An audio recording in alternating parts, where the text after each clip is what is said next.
in the Year plan on Bible.com and the YouVersion app. Today,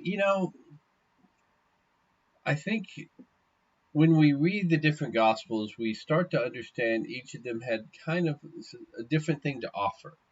And one of the things that Mark offers is just kind of, it's a very fast paced gospel. The word immediately shows up more in the Gospel of Mark than any other gospel. In fact, I think it may show up more than the other gospels combined. I might be wrong on that. But, and today we see kind of a juxtaposition of a lot of things just happening all at once. And for me, one of the things it reminds me of is that God is doing a lot of different things in our lives all at once, not just a one thing here and one thing here. And really, when we follow after God, when we continue, as I've talked about before, to just do the next right thing, when we start to look back, we see all of those things coming together, and it's always amazing to me. So let's get to our Bible reading today, and we are reading Mark chapter 1, verses 21 through 45. Then they went to Capernaum. When the Sabbath came, Jesus went into the synagogue and began to teach. The people there were amazed by his teaching because he taught them like one who had authority, not like the experts in the law. Just then there was a man in their synagogues with the unclean spirit, and he cried out, "Leave us alone, Jesus the Nazarene. You've come to destroy us. I know who you are, Holy One of God." But Jesus rebuked him. "Silence! Come out of him!" After throwing him down in convulsions, the unclean spirit cried out with a loud voice and came out of him. They were all amazed, so that they asked one another, "What is this? A new teaching with authority? He even commands unclean spirits, and they obey him."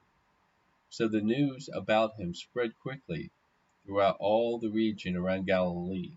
Now, as soon as they left the synagogue, they entered Simon and Andrew's home with James and John. Simon's mother-in-law was lying down sick with a fever, so they spoke to Jesus at once about her. He came and raised her up by gently taking her hand. Then the fever left her, and she began to serve them. When it was evening, after sunset, they brought him to all who were sick and demon-possessed. The whole town gathered by the door. So they healed many who were sick with various diseases and drove out many demons. But he would not permit the demons to speak, because they knew him. Then Jesus got up early in the morning when it was still very dark and departed. And they went out to a deserted place, and there he spent time in prayer. Simon and his companions searched for him. When they found him, they said, "Everyone is looking for you." He replied, "Let us go elsewhere, into surrounding villages, that I can preach there too. For that is what I came here to do." So they went into all of Galilee, preaching in their synagogues and casting out demons. Now, a leper came to him and fell at his knees, asking for help. "If you are willing, you can make me clean," he said. Moved with compassion, Jesus stretched out his hand and touched him, saying, "I am willing, be clean." The leprosy left him at once. He was clean. Immediately Jesus sent the man away with very strong warning. He told him, "See that you do not say anything to anyone, but go, show yourself to a priest, and bring the offering that Moses commanded for your cleansing, as a testimony to them." But as the man went out, he began to announce it publicly and spread the story widely, so that Jesus was no longer able to enter any town openly, but stayed outside in remote places. Still, they kept coming to him from everywhere. One of the things that we see in this passage is Jesus healing.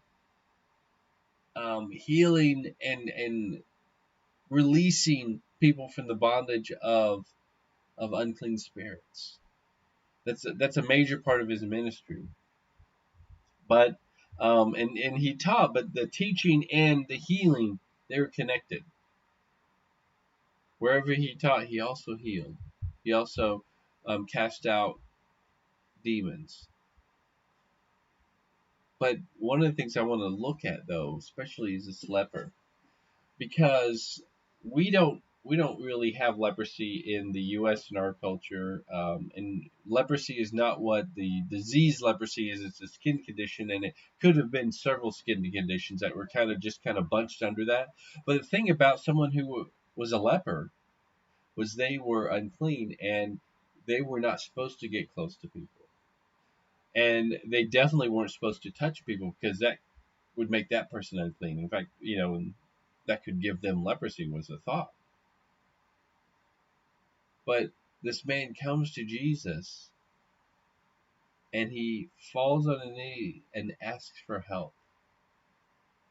He kind of, it seems, breaks some protocol there because leper was supposed to announce that they were unclean when they were far away from people so that those people would stay away from them. But he comes to Jesus and he asks for help.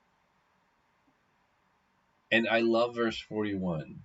And moved with compassion, Jesus stretched out his hand and touched him, saying, I am willing, be clean. Leprosy was not just a physical disease, but it was also a social one because it cast you out of society. You couldn't live your regular life that you had before you had leprosy. You had to leave your family. You had to be ostracized from society. You couldn't be involved in the synagogue or in the temple or in religious life. And Jesus heals him. But the other thing that you don't get when you're a leper in that culture, you aren't touched. Because touching you makes the person who does it unclean. But Jesus stretched out his hand and touched him. He essentially obliterated those boundaries that were put there. And he touched this man with leprosy. We don't know how long it was, but we know this is probably the only touch that this man with leprosy had in a while, because his family wouldn't have gone near him. His friends wouldn't have gone near him. They definitely wouldn't have touched him. But Jesus touched him and healed him. He healed him not only of this, disease that he had, the skin disease, but he also healed him of the social stigma that he has, because now he was clean. He healed him of the stigma that didn't allow him to be involved in worship services in the synagogue or go to the temple in Jerusalem. For me, that's amazing. And what's more amazing is Jesus still touches with a healing touch as he wants to heal our lives. May we be a people who invite Jesus' healing touch into our life in any area that we need it, whether we know it or not. Hope you guys are having a good day.